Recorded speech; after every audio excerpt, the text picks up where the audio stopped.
The stock market is taking a wild ride this week. We closed the week down, and the uncertainty of the market has many on edge and worry that their savings may be at risk. Yeah, so what money moves should you be making to protect yourself and your savings? This morning, Dewey Steffen, CEO of Great Lakes Wealth, joins us live. And good morning. Well, good morning, ladies. Thanks for having me. So we have got some viewer questions that we want to ask you about because there's a lot been going on. If we want to get that first one up, this is from Bill from Waterford, and he said, what is causing the market to drop recently? Okay, well, to put it simply, the stock market hates uncertainty. Sure. Yeah. And there are some uncertain times now, whether it's the tariff wars, global economic recession, maybe a U.S. recession. These are things that are absolutely uncertain and a little worry out there.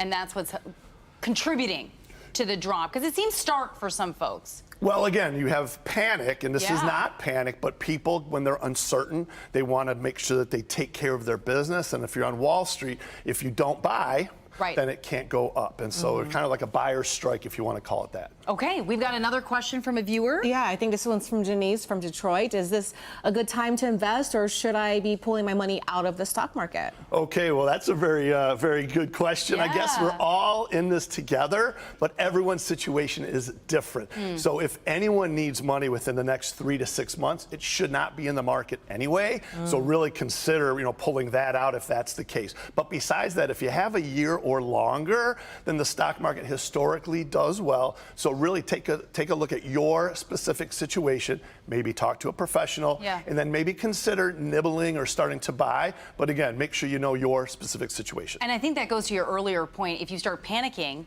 and then you make a rash decision, if you can give yourself a little bit of time, you may be able to stomach some of the fluctuation that we're seeing right now.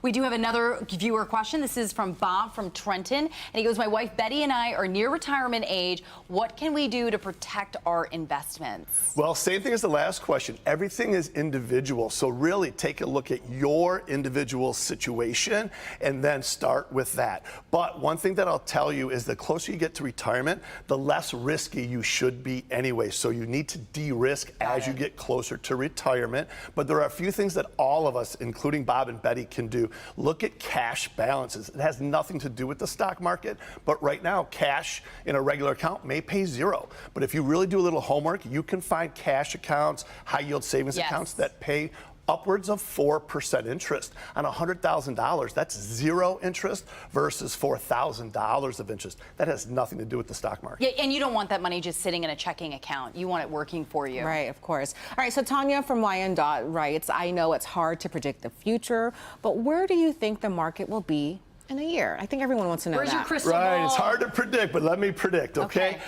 First of all, we're not going to predict. It's a fool's errand to go ahead and try to predict where the market will be at any point in time. That was a good tease, Dewey. That was a good tease. Absolutely, but there are a few things that we could tell you, okay, that historically the stock market does between 8 and 10% a year. Last year, it was up over 20% of the S&P. And before the last 10 years or so, it's really been above its average. So a lot of us as investors have really gotten complacent, and we think it's really kind of easy. So number one, take a look at your specific situation. But number two, realize that if you expect 15, 20, 25% returns, you're really setting yourselves up for failure versus thinking that an 8 to 10% return could be something that's in your future. So manage those expectations, and it also really depends on kind of where you're at in life at this point. Yeah, absolutely. The last thing I'll say is that on Wall Street, we have a cliche or an old adage, which is it's not timing the market, it's time in the market. So if you're trying to figure out between now and a year, good luck. But if you have a longer time horizon, the odds are absolutely in your favor. Well, let's hope for some calmer conditions as we move forward. Dewey, thank you so much for joining us this morning.